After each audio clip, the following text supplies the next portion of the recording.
Karena kalau kita buka cabang moodnya lagi bad, mending ditahan dulu sampai benar-benar kita moodnya udah bagus dan kita siap untuk buka cabang. Halo, assalamualaikum, jumpa lagi di YouTube kita, channel Rio Review bersama saya Yus Joko. Nah, buat teman-teman, karena kebetulan saya juga punya grup Telegram dan juga grup WA ya. Di situ juga lumayan banyak membernya, lebih sampai 500 orang. Jadi buat teman-teman, itu ada beberapa orang yang menanyakan gimana cara buka cabang gitu. Cabang lebih daripada 3, 5 gitu kan. Jadi teman-teman ya, sebelum kita buka cabang ada beberapa poin penting yang memang harus kita perhatikan, dan ini sangat fatal kalau misalkan sempat kita melewatin itu gitu. Jadi poin-poinnya apa aja, langsung aja. Ini udah aku siapin bahannya, teman-teman minimal diperhatikan dan wajib diterapin sebelum teman-teman buka cabang. Nah, poin pertama itu sebelum teman-teman buka cabang ya, yang mesti diperhatikan dengan sangat fatal, itu yang pertama adalah kesiapan daripada karyawan gitu. Jadi buat teman-teman, usahakan ketika teman-teman buka cabang itu ada satu andalan daripada karyawan yang betul-betul menguasai daripada penjualan di counter gitu. Jadi kita buka cabang itu nggak sekedar cuma cari orang yang bisa jaga, bisa jual pulsa ya. Maksudnya gini sih, kalau cuman kita sekedar cari orang yang cuma tuh jaga counter kita tapi nggak pada jualan, itu rasanya percuma banget teman-teman. Jadi usahakan teman-teman ketika buka cabang ada andalan, ya usahakan ya orang lama ya. Jadi andalan yang benar-benar teman-teman yakin itu cara penjualannya bagus gitu.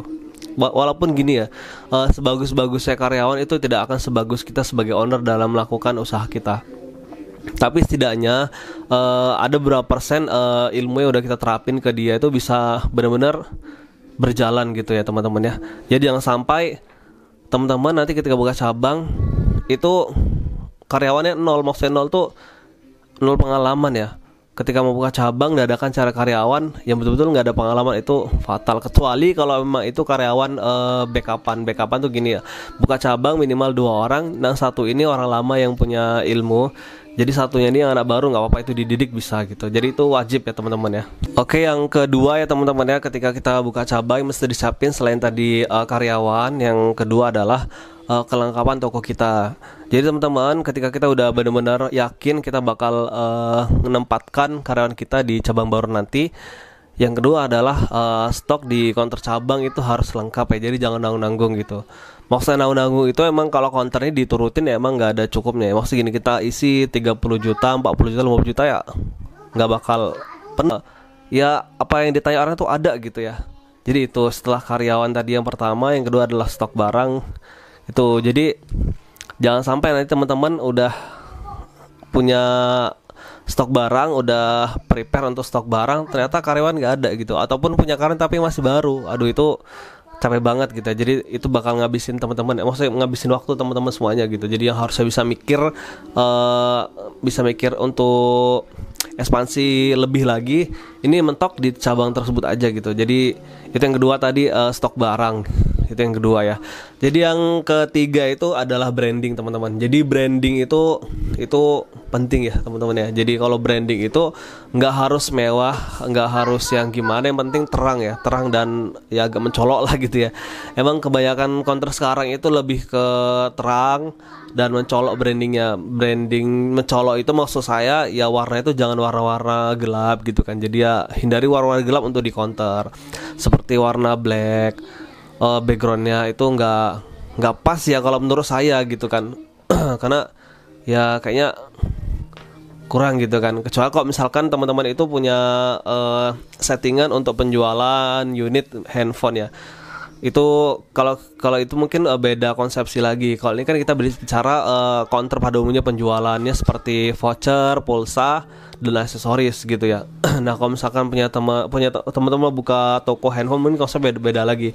Nah, kalau untuk voucher, aksesoris, dan pulsa ya umumnya pelanggan itu melihat counter itu enaknya yang cerah gitu kan. Jadi jangan sampai teman-teman salah branding ya gitu. Oke, untuk branding tadi, kalau kita udah punya counter dan pengen buka cabang lagi, untuk menghemat ya teman-teman ya, teman-teman bisa konsultasi sama sales terdekat. Contoh misalkan teman-teman udah langganan, udah pembelian barang banyak voucher Telkom, voucher atau perdana di provider tertentu, mungkin bisa ngajukan untuk branding. Contoh di Indosat ya, di Indosat itu bisa ngajukan branding, Telkomsel juga bisa. Jadi itu untuk menghemat. Tadi udah 3 teman-teman ya, udah sampai ke branding. Nah yang keempat itu teman-teman kalau udah punya karyawan andalan untuk cabang baru, yang kedua tadi stok untuk barang ya, yang ketiga itu branding, dan yang keempat itu ya ketika nanti udah disusun sedemikian rupa rapih dan barang-barang itu gampang dicari. Selanjutnya adalah SO stock of name ya. Jadi barang-barang itu semuanya dicatat, stok barangnya ada berapa aja. Jadi ketika nanti udah berjalan, kita bisa ngecek kayak voucher, kayak iSource itu keluarnya berapa ya teman-teman ya. Keluarnya berapa, selisih berapa, jangan sampai kita tidak catat karena itu sangat fatal ya teman-teman. Dan yang kelima, ketika tadi udah 1, 2, 3, 4 selesai, yang kelima itu paling penting ya opening, buka. Ketika udah opening ya kalau bisa bagi kita yang beragama ya berdoa ya. Mungkin doanya versi beda-beda, entah selamatan entah apa, karena itu memang ya sedikit banyak mempengaruhi untuk kelancaran kedepannya gitu ya. Gitu. Jadi buat teman-teman, dari semua tadi itu ada satu hal paling penting lagi ya, yaitu adalah ketika teman-teman buka cabang itu benar-benar moodnya dijaga gitu. Karena ketika kita buka cabang, jangan sampai mood kita lagi bad ya. Karena kalau kita buka cabang moodnya lagi bad, mending ditahan dulu sampai benar-benar kita moodnya udah bagus dan kita siap untuk buka cabang. Itu paling penting sih dari semuanya. Ketika semuanya, dan bahkan itu sebenarnya di awal ya tadi, itu tidak masuk dalam persiapan fisik, cuman itu di batin itu paling utama. Jadi ketika buka cabang paling penting adalah moodnya benar-benar bagus, the best banget. Jadi ketika kita buka, ketika kita udah udah action ya benar-benar enak gitu jalaninnya. Oke, mungkin itu aja teman-teman ya. Jadi buat teman-teman jangan lupa video ini di share dan di komen dan di like, subscribe. Jangan lupa ketika nanti udah berjalan, ketika nanti ada hal-hal yang mau ditanyakan lagi bisa langsung japri ke WA saya atau ke grup ya teman-teman ya. Oke, terima kasih sebelumnya. Semoga teman-teman dalam keadaan sehat selalu, berkah selalu, dan usaha lancar selalu. Terima kasih. Assalamualaikum.